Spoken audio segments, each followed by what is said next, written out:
มาช่วยย้ำเตือนอย่าลืมอย่าเลือนน้ำคำที่พร่ำสอนสังคมวุ่นวายสุดแสนอาวรณ์วันกลัวโลกจะรุ่มร้อนวันคำจะลับ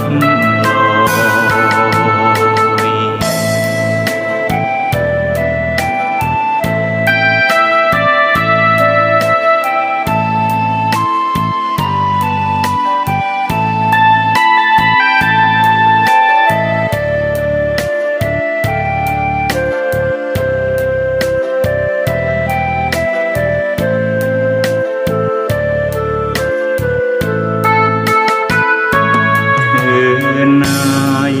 ถ้ามีเวลาว่างจดหมายมาบ้างอย่าทำเงียบเฉยหรือโทรศัพท์เข้ามาติชมเชยถามปัญหาเถิดเอ่ยจะเฉลยให้สุนทรฝากทำนี้มาช่วยย้ำเตือนอย่าลืมอย่าเลือนน้ำคำที่พร่ำสอนสังคมวุ่นวายสุดแสนอาวรณ์วันกลัวโลกจะรุ่มร้อนวันคำจะลับลอย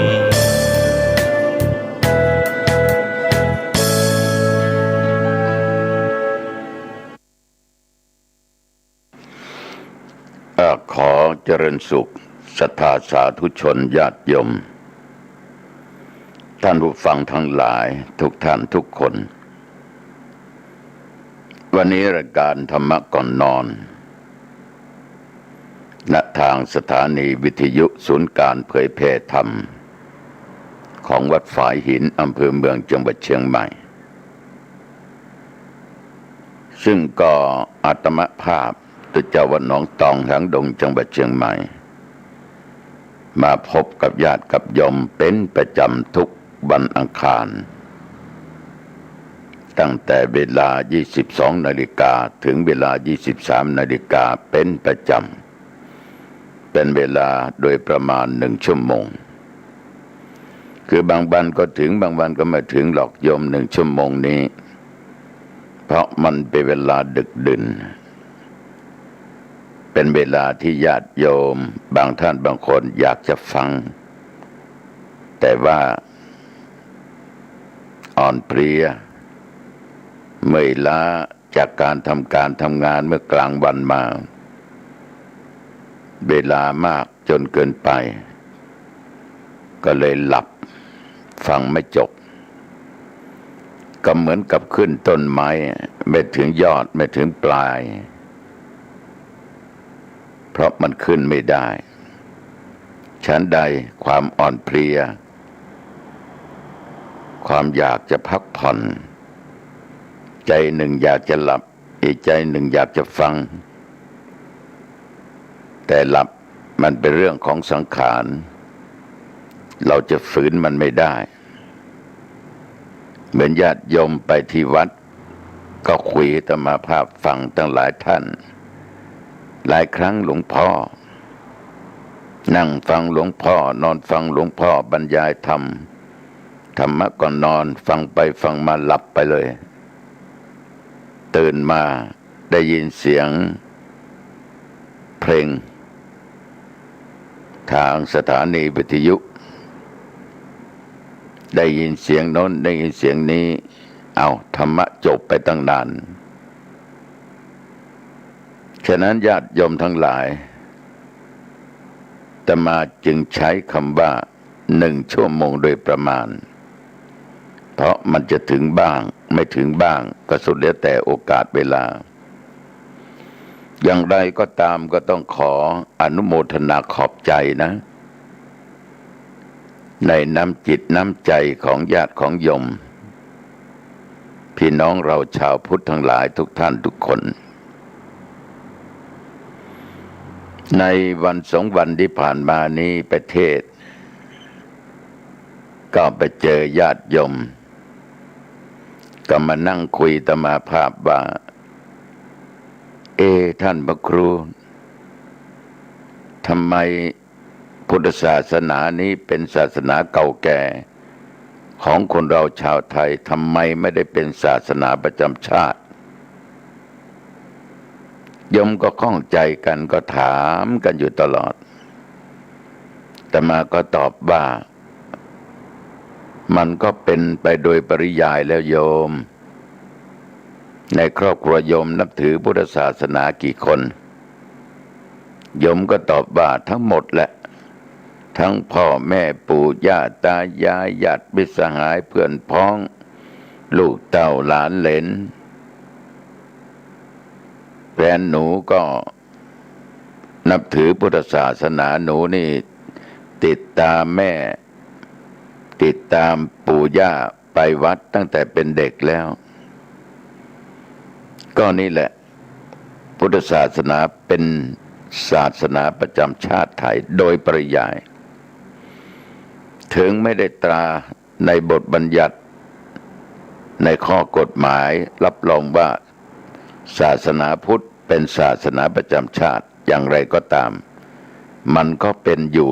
มาตั้งนมตั้งนานแล้วไม่ต้องคิดให้มันเปลืองหมองหรอกโยมก็พูดคุยกับโยมอย่างนี้โยมก็เข้าใจพี่น้องญาติโยมทั้งหลายพวกเราทุกคนนี้เป็นผู้โชคดีนะที่ได้เกิดในเมืองไทยเกิดมาได้พบศาสนาอันเป็นศาสนาของพระพุทธเจ้าเราได้ทำบุญให้ทานรักษาศีลฟังเทศน์ฟังธรรมได้ศึกษาธรรมะปฏิบัติธรรมะไม่ว่าจะเจริญสมถะและวิปัสสนากรรมฐานอย่างไหนก็ตามเราก็ได้ศึกษามาได้ปฏิบัติมา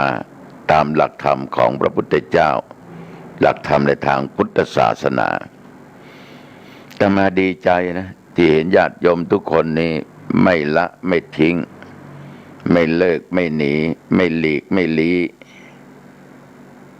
ถึงบางครั้งนิยมจะเป็นชาวพุทธแต่คำพูดเป็นส่วนมากแต่เราก็ยังเป็นชาวพุทธไปที่ไหนเราก็ภูมิใจคุณนับถือศาสนาอะไรแล้วก็ตอบว่าพุทธศาสนาบางคนก็ยังข้องใจว่าหลวงพ่อเมื่อก่อนนี้บัตรประชาชนมันมีนับถือศาสนาอะไรเดี๋ยวนี้มันไม่มีนะหลวงพ่อนะไม่ต้องไปคิดมันให้ปวดหัวปวดหมองโยม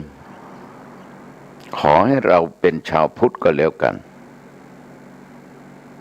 เหมือนกับงานอาตมาภาพผ่านไปไม่สักกี่วันนี่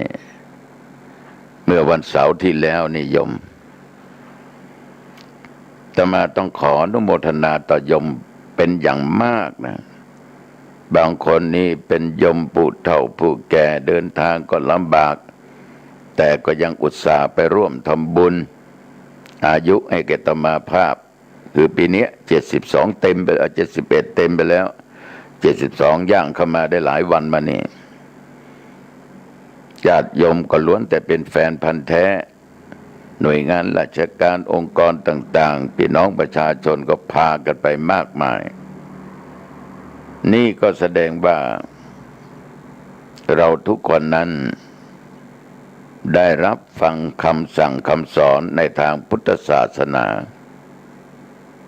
การคารวะการนบน้อมอ่อนน้อม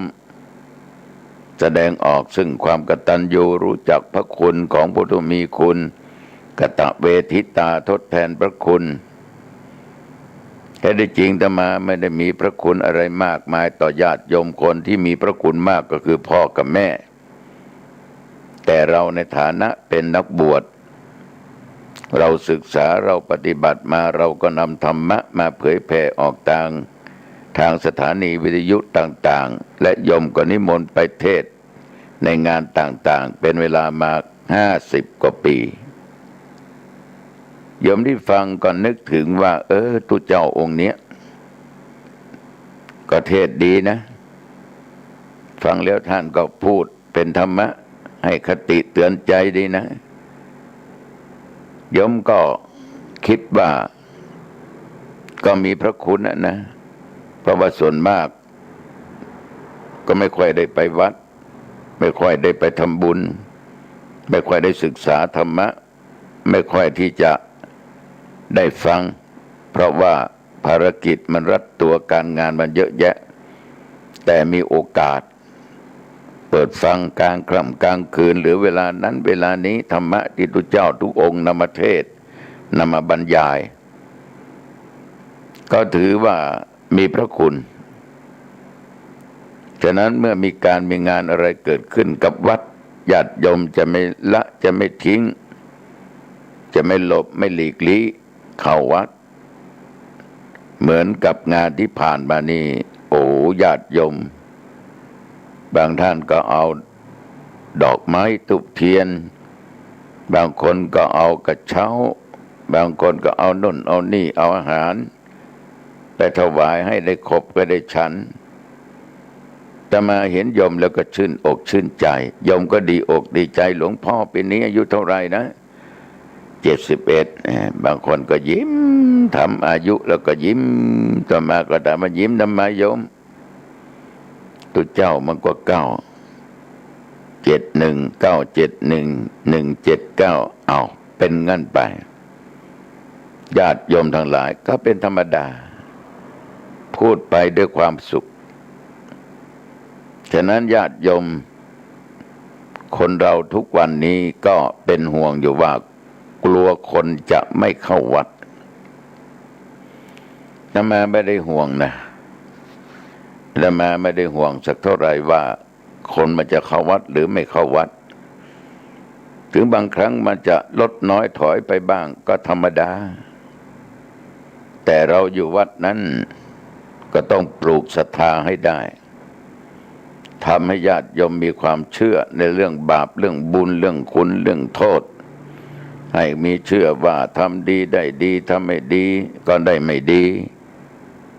ให้เชื่อว่าพระพุทธเจ้านั้นเป็นเจ้าของศาสนาพระพุทธเจ้านั้นเป็นเจ้าของแห่งธรรมะพระพุทธเจ้านั้นทรงชี้แนะนำในเรื่องของธรรมะให้พวกเราได้ศึกษาพวกเราได้ปฏิบัติ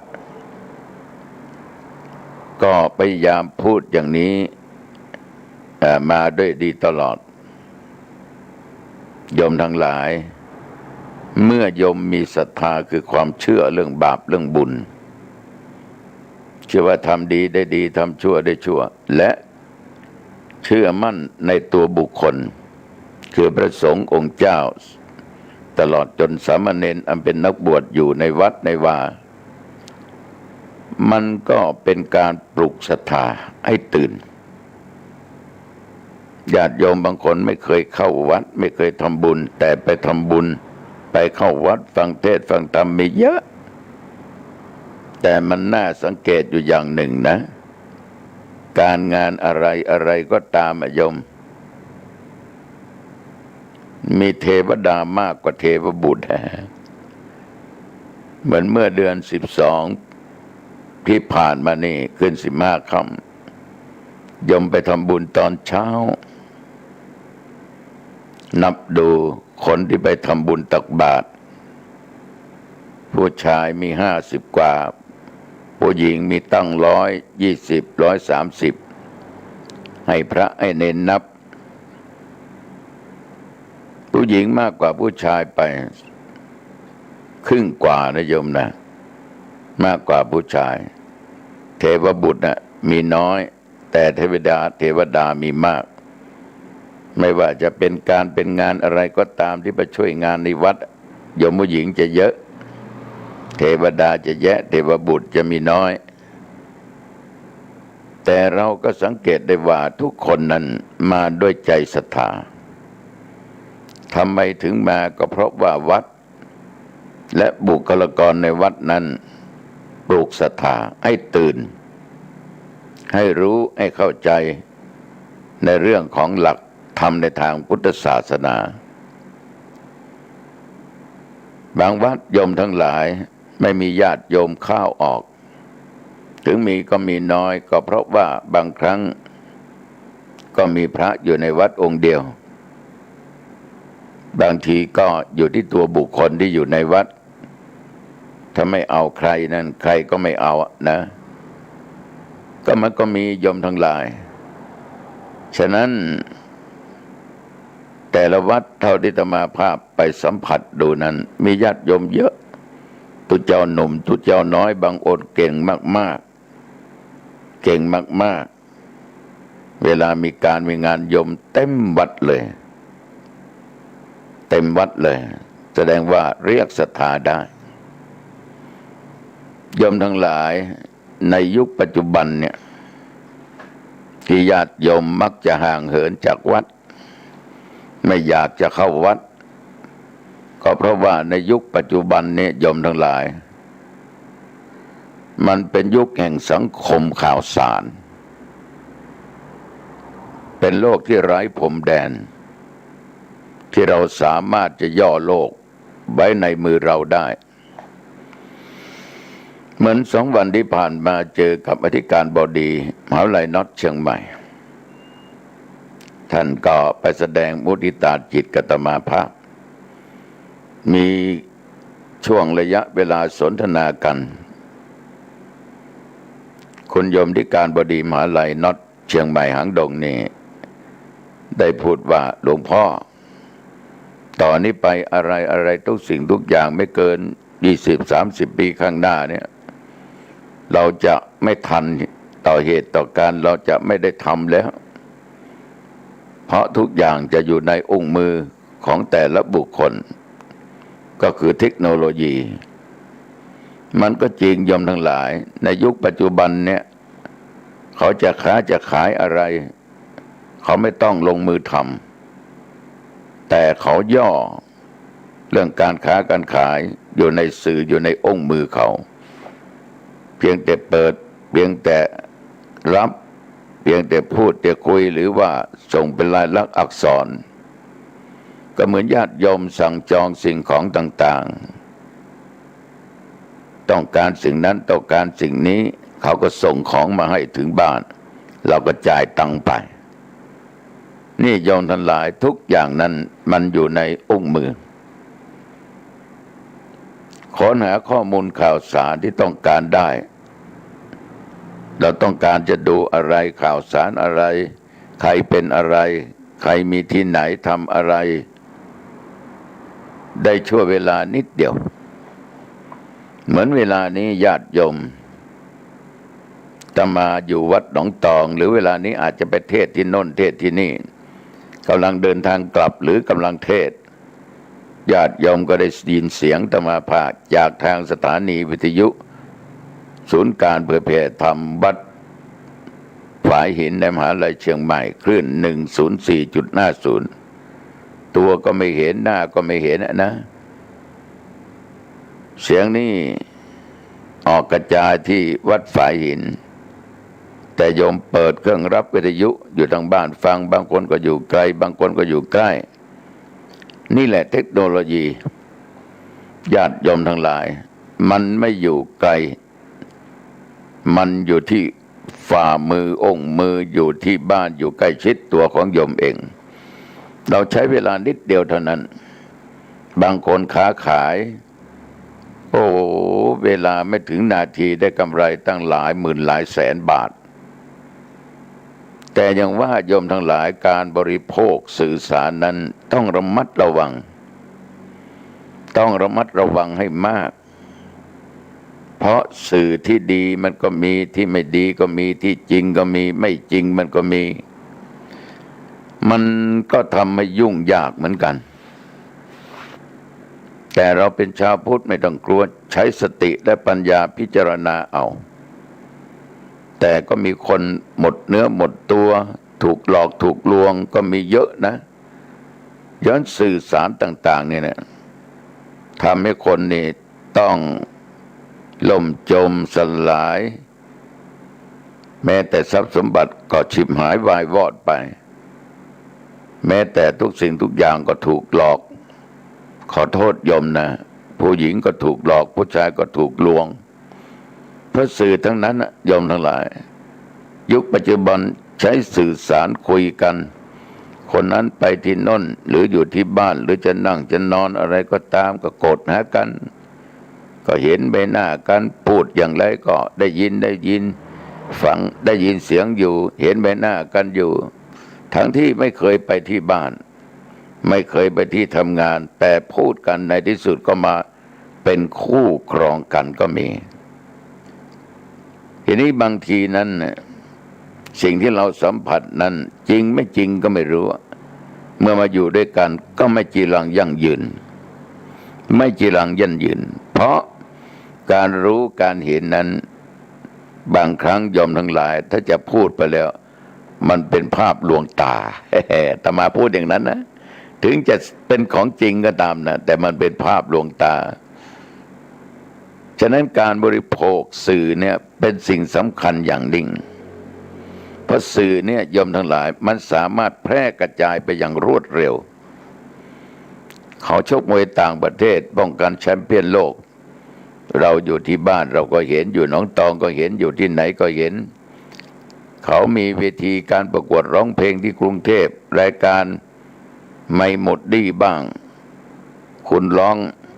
ถูกได้ล้านบ้างหรือละครหรืออะไรหรือข่าวสารอะไรก็ตามเราอยู่เชียงใหม่เราก็รู้ยังไม่พอได้ยินยังไม่พอได้เห็นรูปอีกท่าทางต่างๆนานาเนี่ยสื่อสารเนี่ยมันไปทั่วทุกสารทิศนะญาติโยมนะไปทั่วทุกสารทิศมันกระจายไปแบบรวดเร็วมันกระจายไปแบบรวดเร็วฉะนั้นการบริโภคสื่อนั้นต้องอย่าขาดสติอย่าขาดปัญญาในสื่อสารต่างๆมันสามารถเข้าถึงทุกระดับชั้นด้วยนะไม่แบ่งเพศไม่แบ่งวัยเลยโยมทุกเชื้อชาติทุกศาสนาฉะนั้นโยมทั้งหลายเมื่อมาพิจารณาดูแล้วพุทธศาสนานี่จึงถือว่าในยุคปัจจุบันนะโยมนะเผชิญท้าทายกับเหตุการณ์ต่างๆอย่างหลีกเลี่ยงไม่ได้อย่างหลีกเลี่ยงไม่ได้บางครั้งเนี่ยเราก็ไม่ได้ยินไม่ได้ฟังไม่รู้นะแต่เปิดดูนี่ดันเห็นน่ะดันได้ยินได้ฟังว่าพระรูปนั้นเป็นอย่างนั้นเน้นองค์นี้เป็นอย่างนี้คนนั้นเป็นอย่างนั้น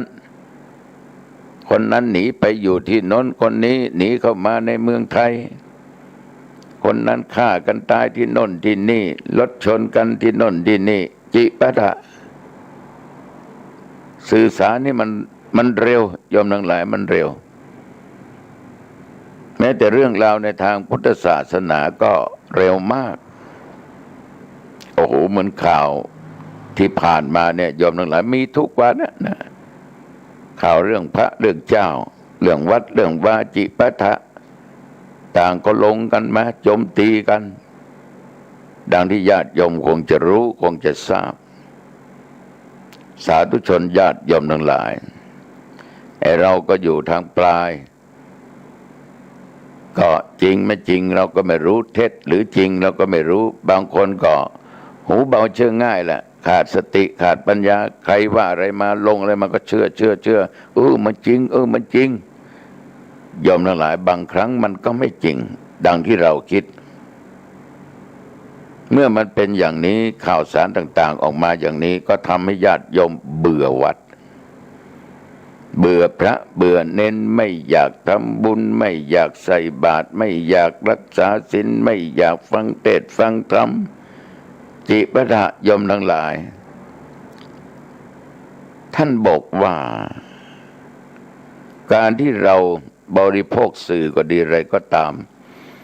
ได้ยินได้ฟังมาจากที่ไหนจากใครก็ตามนั้นโยมทั้งหลายมันจะทำให้ตัวเรามัวเมาประมาทแยกแยะอะไรไม่ออก อย่างญาติโยมบางคนจะไปวัดจะไปทำบุญจะไปฟังเทศน์จะรักษาศีลเฮ้ยไม่เอาไปวัดไปว่าไม่เห็นได้อะไรมาพอข่าวพระสงฆ์องค์เน้นร้ายทั้งนั้นออกทุกวันนี้ไม่อยากจะทำบุญทำไปคงไม่ได้อะไรสู่ไปทำอะไรตามใจของตัวเองญาติโยมทั้งหลายเมื่อตามใจตัวเองมันจะดีจะชั่วก็อยู่ที่ตามใจตัวเองนี่แหละในที่สุดมาญาติโยมศรัทธาสาธุชนท่านผู้ฟังทั้งหลายบางคนเนี่ยก็ประมาทในชีวิตประมาทในวันเวลาอย่าลืมว่าวันเวลาล่วงไปเราทำอะไรอยู่เมื่อกี้นี้กลางวันโยมทำอะไรอยู่กับใครคุยกับใครวันนี้โยมทานอะไรทุกอย่างมันจะเป็นอดีตผ่านไปหมดมันจะเป็นอดีตผ่านไปหมดปัจจุบันนี้คือโยมกำลังฟังตัวเจ้าหนองตองบรรยายธรรมะให้ข้อคิดในรายการธรรมะก่อนนอนแต่ไปข้างหน้านั้นเราไม่สามารถที่จะรู้ได้ชีวิตของคนเรานี่โยมทั้งหลายอย่าประมาทนะตายเมื่อไรก็ไม่รู้นะเหมือนมีโยมคนหนึ่งอาตมาเคยบวชเป็นอุปัชฌาย์ให้ลาสิกขาบทออกไปก็ไปช่วยวัดช่วยว่าเป็นมคณายกเป็นโน่นเป็นนี่จิปาถะได้ปี2 ปีวันพระวันธรรมก็ยังมาวัดกันอยู่ก็นั่งคุยกับญาติกับโยมคณะกรรมการวัดอยู่แต่ก็บ่งออกไปว่าปีนี้ไม่ค่อยสบายนะไม่ค่อยสบายก็คงจะอยู่ไม่ได้นะไม่ได้นานพูดออกมาอย่างนี้พูดออกมาอย่างนี้ยอมทั้งหลายคนได้ยินได้ฟังก็จดจำไม่มันไม่น่าจะพูดอีกวันเดียวเข้าโรงพยาบาลออกจากโรงพยาบาลมา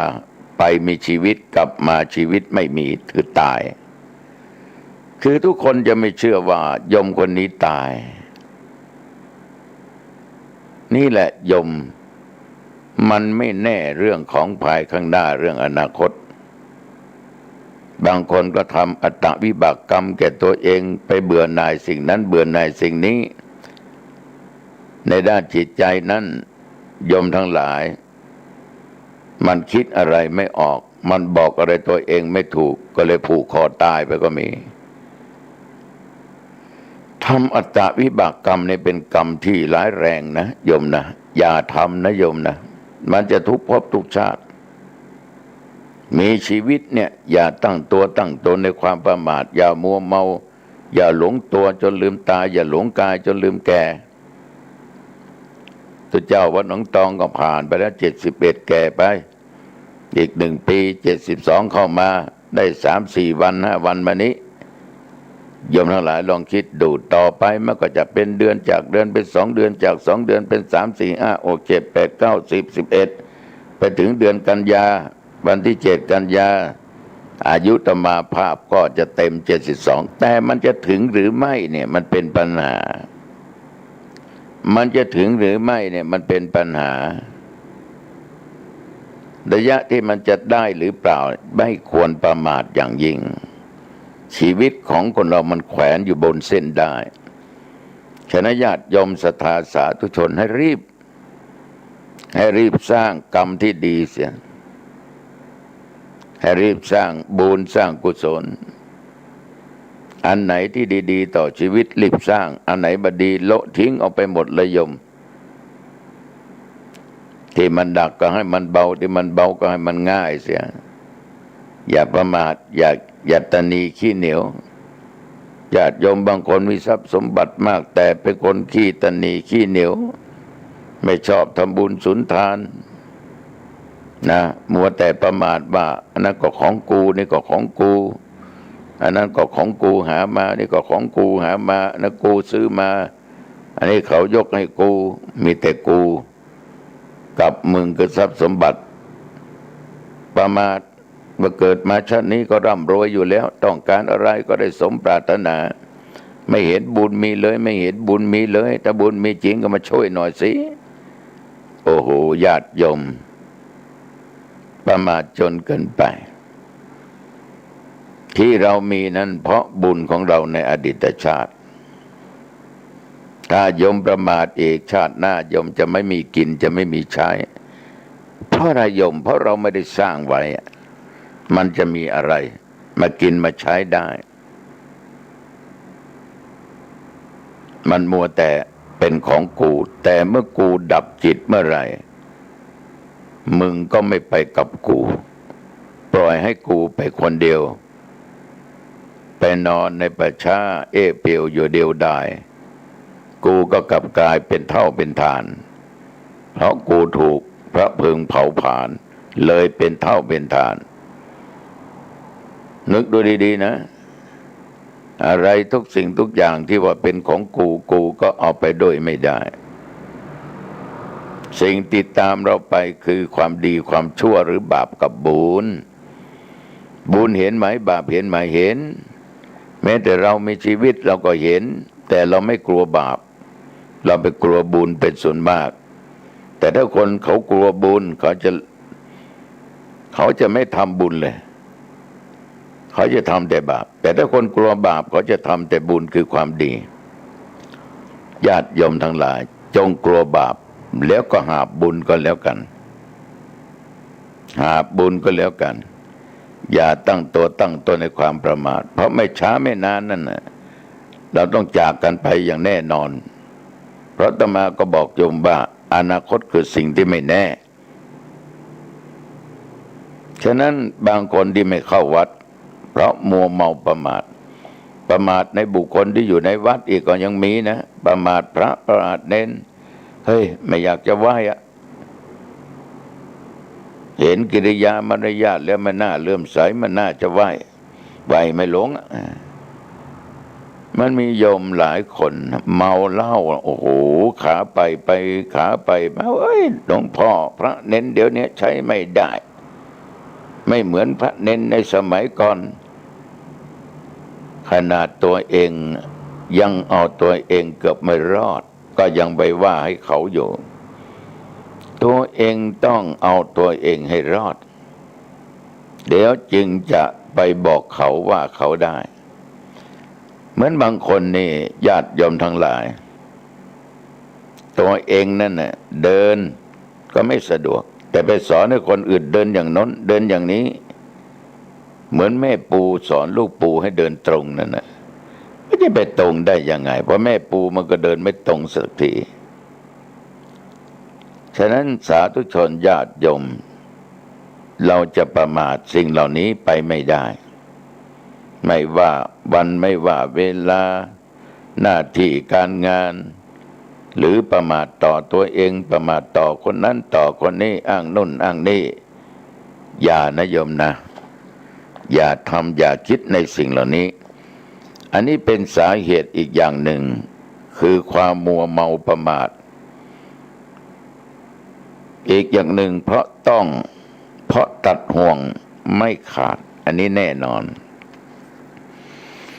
คือห่วงหนึ่งห่วงผัวห่วงเมีย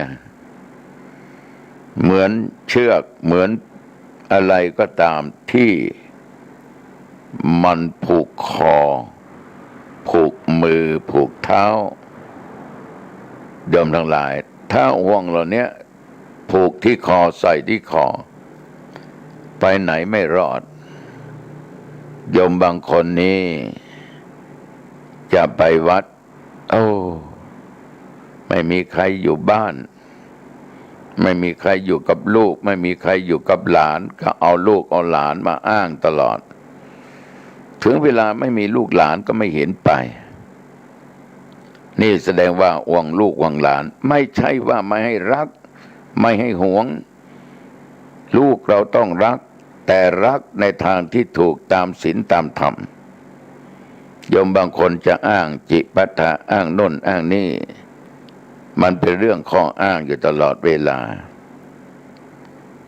ไม่มีใครอยู่กับคนโน้นอยู่กับคนนี้พ่อแม่มันก็ไม่อยู่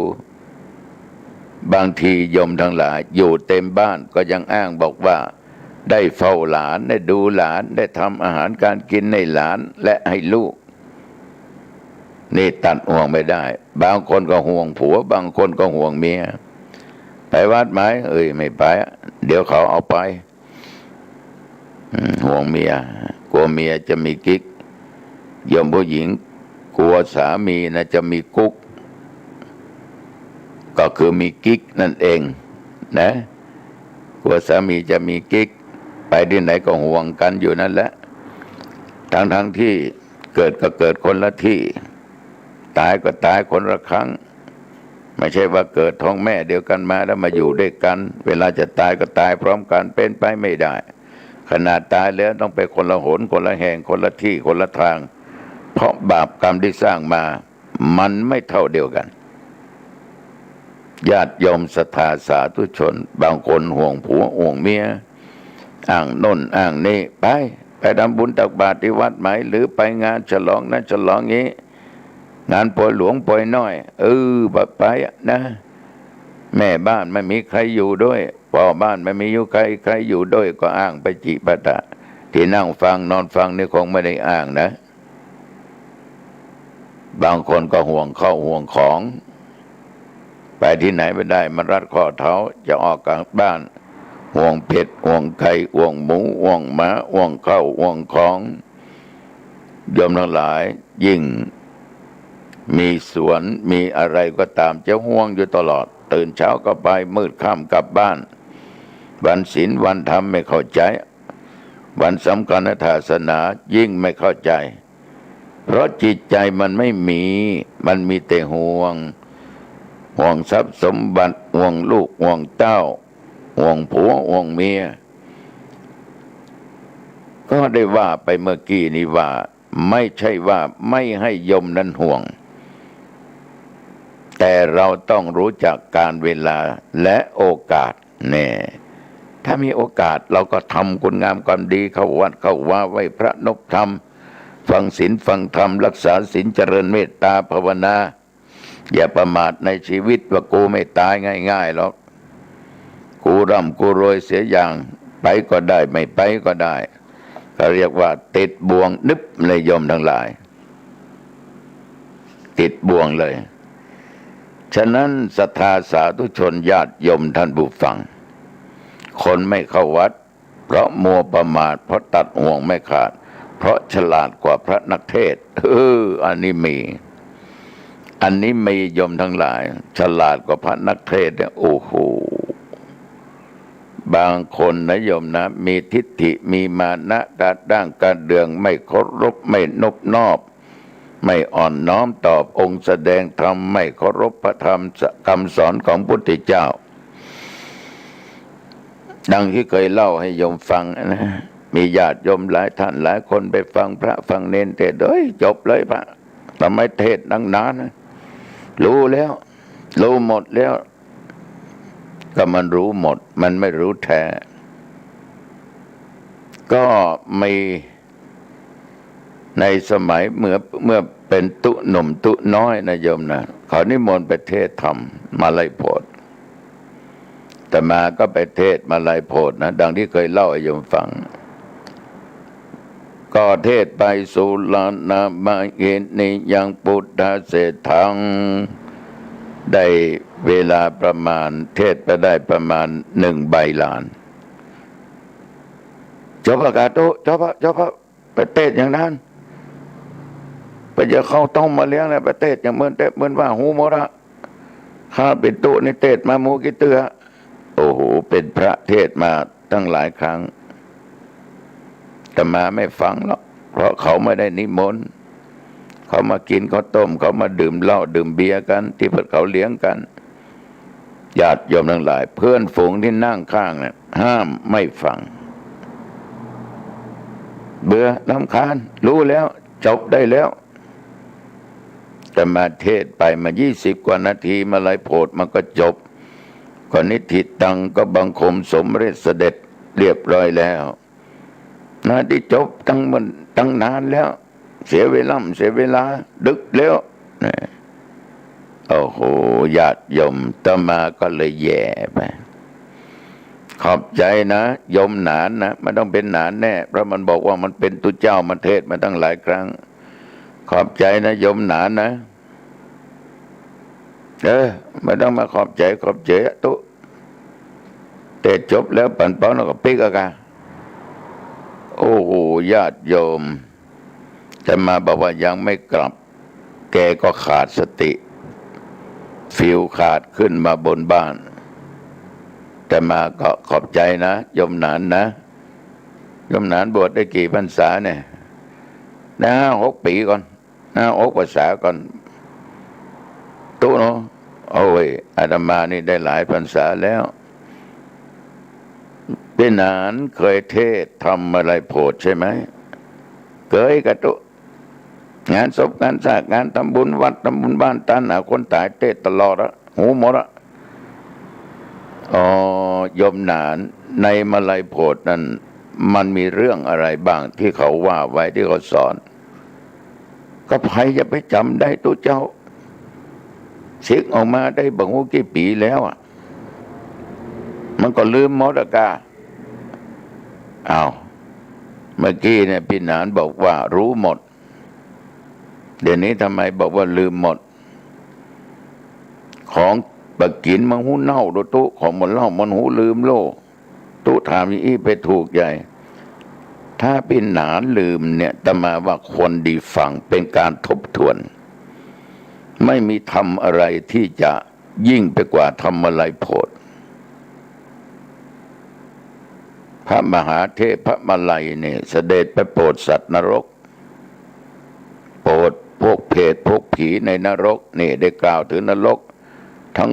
8 ขุม 8 หม้อนะพี่หนานนะตุไปเห็นมาหรือเปล่าก็ไม่ได้เห็นนะเหมือนพ่อหนานนะได้เห็นไหม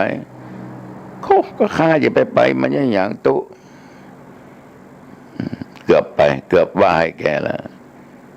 ในที่สุดญาติโยมบอกว่ามาลัยโพธิในท่านสอนดีนะโยมหนานนะพระมหาเทพพระมาลัยโพธิไม่ได้คือคนที่ทำกรรม5 ประการเป็นกรรมหนักลูกฆ่าพ่อฆ่าแม่ฆ่าเขาอรหันต์ทำร้ายพุทธเจ้าจนปโรหิตห่อยุยงยุแย่ให้สังฆเพศแตกแยกกันเหมือนพระเทวทัตพวกเพศทั้งหลายยังสั่งพระมหาเทพพระมาลัยมาบอกกับญาติให้ละเว้นจากกรรม5 ประการอย่าปานาอย่าฆ่าสัตว์อทินนาอย่าลักอย่าโลภกาเมอย่าประพฤติผิดในกามมุสาอย่าพูดเท็จโกหกหลอกลวงเขาสุราเมห้ามดื่มสุราเมลัยของมึนเมาตุเรื่องศีลใครจะรักษาได้กี่ข้อก็จ้างอย่างตุเรื่องกินนั่นไปห้ามเขาโอ้โหแต่มาดูแล้วพี่หนานคนนี้เมาแอเลยเมาขนาดหนักยมทั้งหลายเมาขนาดหนักเลยแต่มาก็เลยย้อนถามมาพี่หนานวันนี้เอากี่กักล่ะเป็นตุเป็นเจ้ามันถามมันเรื่องของเจ้าโลกมันเรื่องของคนบ้านโอ้ยพี่หนานแต่มาต้องขอบใจพี่หนานมากๆนะทุกอย่างนี้ถ้าพี่หนานไม่ทักท้วงชาวบ้านก็ไม่รู้บอกว่าอย่างก็เขาก็ไม่รู้ว่าพี่หนานนะจะเก่งหรือไม่เก่งไอ้ตอนนี้แหละญาติโยมมันก็หนีลงจากบ้านไปนี่ไม่รู้แต่มีทิฏฐิมีมานะยังอวดรู้อวดเก่งมันรู้หมดเพราะความรู้ของมันนะมันไม่จริงแล้วมันก็หมดไปเพราะมันจำไม่ได้ฉะนั้นบางคนนี่อวดรู้อวดตัวว่าเก่งกว่านักเทศฉลาดกว่านักเทศมีหลายท่านหลายคนเป็นไปอย่างนี้บางแห่งบางที่เราเป็นพระเขานิมนต์เราไปเทศแล้วก็เทศบรรยายตามเจ้าภาพนิมนต์แต่บางอย่างก็ฝังจิตฝังใจผู้เฒ่าผู้แก่นะจะให้เทศถือกัมภีร์เทศทำน้นเทศทำนี้อย่างธรรมาภาพรับนิมนต์ประเทศทำอะไรโพธิก็ดีนิพพานสูตรก็ดีผู้เฒ่าผู้แก่อยากให้เทศอย่างนี้ ถ้าบรรยายอย่างนี้เขาบอกว่าไม่ใช่เทศอันตุเจ้าหมดนี้เปิดนิมนต์มาเทศกับว่าเทศมันนั่งอู้แอบเมื่อใดมันจะเทศเบื่อละกูจะปิกละนั่นเป็นงั้นไปญาติโยมนั่นก็คือเทศถึงไม่ได้อ้างอิงไม่ได้เอาในคัมภีร์มาพูดมาเทศไม่ได้อ่านตามคัมภีร์มันก็เทศการบรรยายธรรมะทุกครั้งทุกหัวข้อทุกตอนนั้นก็เอามาจากคัมภีร์ทั้งนั้นนั่นคือเป็นการไม่เข้าใจยังมีทิฏฐิยังมีความเห็นผิดมีมานะถือตัวอยู่โยมทั้งหลายใครไปว่าก็ไม่ได้คนที่มีทิฏฐินี่ก็มันมาเทศมาอู้แอบมาหันมันเทศมันอย่างรู้เปิ้นนิมนต์มันเทศสักเตื้อมีหลายแห่งมีหลายที่เหมือนกันที่ไปเจออย่างนี้ฉะนั้นศรัทธาสาธุชนญาติโยมบางคนนี้ไม่เข้าวัดเพราะอวดรู้กว่าพระนักเทศน์อีกอย่างหนึ่งที่ไม่มีเขาเข้าวัดเขาเพราะว่าเศรษฐกิจไม่อำนวยข้อนี้ก็สำคัญก็จะมีญาติโยมนี่เคยพูดเสมอโอ้ตุเจ้าบางนี้บอกค่อยมีเวลามาวัดมาวาเศรษฐกิจมันแย่อันไหนก็ดีอันไหนก็ดีหาบืนลูกไปโรงเรียนบืนการรถบืนการหนังสือบืนการเทอมจิปะทะไปก็จ่ายมาก็ซื้ออันยังก็แปลงตุเจอไปฟังเทศน์ฟังธรรมเขาวัดเขาวาอยู่ตลอดเวลาเป็นไปมันได้อะเศรษฐกิจมันแย่โอ้โหต่อมาโยมทั้งหลายก็ต้องยอมรับเศรษฐกิจไม่อำนวยมันก็ช่วยอะไรไม่ได้บางคนนี้โยมทั้งหลายเพราะการดำเนินชีวิตมันประมาทจนเกินไปมีเข้ามีของมีเงินมีทองมีอะไรมาจ่ายโดยที่เรียกว่าบางครั้งไม่จำเป็นโยมลองคิดดูดีๆเด็กบางคนพ่อบางคนแม่บางคนมีโทรศัพท์ต้อง3-4 เครื่องบางทีนั่งในรถเดี๋ยวเสียงดังมาฮัลโหลเดี๋ยวดังไม่เครื่องฮัลโหลโยมทั้งหลายลองคิดดูคือเราใช้จ่ายทุกวันมันเกินตัวในสิ่งที่มันเกินตัวนะถ้ามันรู้จักประมาณในการใช้มันประหยัดมันก็อยู่ได้ชีวิตไม่เห็นอดอยากบางคนนี่บอกว่าบาทก็ไม่ได้ใส่มาหลายเดือนละเศรษฐกิจแย่แต่ก็เห็นไปเที่ยวเห็นไปกินข้างนอกเห็นไปสนุกสนานเห็นเล่นการพนันอยู่แล้วก็มาเป็นข้ออ้างว่าไม่ได้ทำบุญตักบาตรเพราะเศรษฐกิจแย่โยมประมาทในชีวิตของโยมมากจนเกินไปและบางอย่างเราก็อวดรู้มากจนเกินไปบางอย่างนั้นเราก็ตัดห่วงอะไรขาดไม่ได้มันก็เลยอ้างเรื่องเศรษฐกิจมันไม่อำนวยก็เลยไม่หันหน้าหันตาเข้าวัดเข้าวาไม่ทำบุญไม่รักษาศีลบางคนนี่มีคนไปชักไปชวนไปแนะไปนำว่าไปฟังเทศน์ไหมที่วัดกลางพรรษาเนี่ยฟังฟึงมันทำไมไอ้เทศไอ้เทิดไม่เห็นได้อะไรขึ้นมาสักอย่างสู้ไปตกเบ็ดตกปลาดีกว่าแกงก็ได้กินปิ้งก็ได้กินตำน้ำพริกปลาก็ดี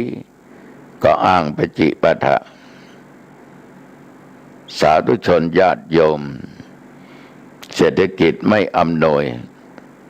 ถ้าเราทำในทางที่ถูกต้องตมาภาพว่ารู้จักประหยัดโยมก็จะอยู่อย่างมีความสุขอยู่อย่างมีความสุขญาติโยมทั้งหลายนอกจากจะอ้างว่าเศรษฐกิจไม่อำนวยบางคนก็บอกว่าสังขารนะมันไม่ช่วยแล้ว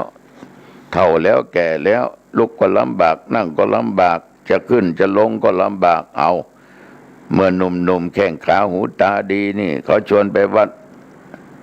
ก็อ้างโน่นอ้างนี่ยังไม่พร้อมขอเฒ่าขอแก่กันแล้วค่อยไปเดี๋ยวนี้ยังไม่ทันเข้าไม่ทันแก่ หลังก็เจ็บเอวก็ปวดขาก็อ่อนล้าเข่าก็ไม่ดีไปที่ไหนก็ไม่ได้ญาติโยมบางคนอ้างอยู่อย่างนั้นในที่สุดเขาชวนไปเถอะใจถึงแล้วขอฝากใจไปด้วย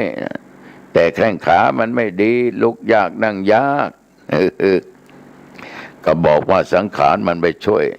ตัวเจ้าใบหวยไม่แม่นเนี่ยโยมไม่ค่อยแควะเข้าวัดนั่นก็แปลกแล้วไปวัดทุกวันนี้จะถามเรื่องหวยทั้งนั้นหลวงพ่อเลขเด็ดอะไรถ้าเรารู้จะมารู้ก็เอาคนเดียวก็พอไม่ต้องบอกให้ใครนะโยมทั้งหลายสิ่งเหล่านี้อย่าไปถามกันเลย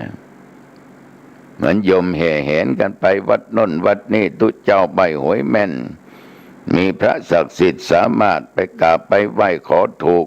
ลอตเตอรี่ก็ถูกให้มีโชคมีลาภก็ได้มันก็มีความเชื่อมั่นอย่างนั้นแต่ทุกอย่างนั้นโยมทั้งหลายมันไม่แน่ไม่นอนไม่จริงอะไรนะถ้าอยากจะร่ำจะรวยอย่าหวังแต่หวยแล้วโยมจะซวยตลอดชาติคนขยันหาทรัพย์ได้นอนนานงานน้อยนอนบ่อยเงินหมดมีเงินหน้าสดนะเงินหมดหน้าเศร้าไม่ว่าทุกเจ้าและโยมที่ฟังอยู่นี้ฉะนั้นศรัทธาสาธุชนญาติโยมบางคนไม่ไปวัดเพราะว่าพระวัดนั้นใบหวยไม่ถูกใบหวยไม่แม่นบางคนก็อ้างว่าเพราะวัดไม่ปลูกศรัทธานี่ดังที่เคยพูดให้โยมได้ฟังไปข้างต้นเมื่อกี้นี้ฉะนั้นในวันนี้อาตมาภาพพูดมาถึงหลายเรื่องหลายราวเป็นเหตุหนึ่งที่ทำให้คนไม่เข้าวัดห่างเหินจากวัดก็คงจะด้วยเหตุที่ดังกล่าวมานี้เอาละโยมทั้งหลายเห็นเวลาดึกแล้วพอสมควรแก่เวลาหลับนอนฝันดีนะโยมนะปิดประตูบ้านประตูหอเรือนประตูหน้าต่างดับฟืนดับไฟทั้งไฟฟ้าไฟถ่านไฟเตาอะไรก็ตามเก็บของมีค่าเรียบร้อยดูอะไรเรียบร้อยเข้าห้องน้ำห้องท่าจะอาบน้ำก็ได้ชำระร่างกายนุ่งห่มผ้าที่ถูกใจก่อนจะหลับจะนอนขอไหว้พระสัก5 ครั้งไหว้พระพุทธไหว้พระธรรมไหว้พระสงฆ์ไหว้คุณพ่อคุณแม่ไหว้คุณครูบาอาจารย์อุปัชฌายะเรียบร้อยนั่งสมาธิชั่วครั้งชั่วคราวชั่วยามแล้วก็แผ่เมตตาแก่สรรพสัตว์เจ้ากรรมนายเวรเทพบุตรเทวดาผู้มีพระคุณแผ่เมตตาแก่ตัวเองโยมทั้งหลายแล้วก็นอน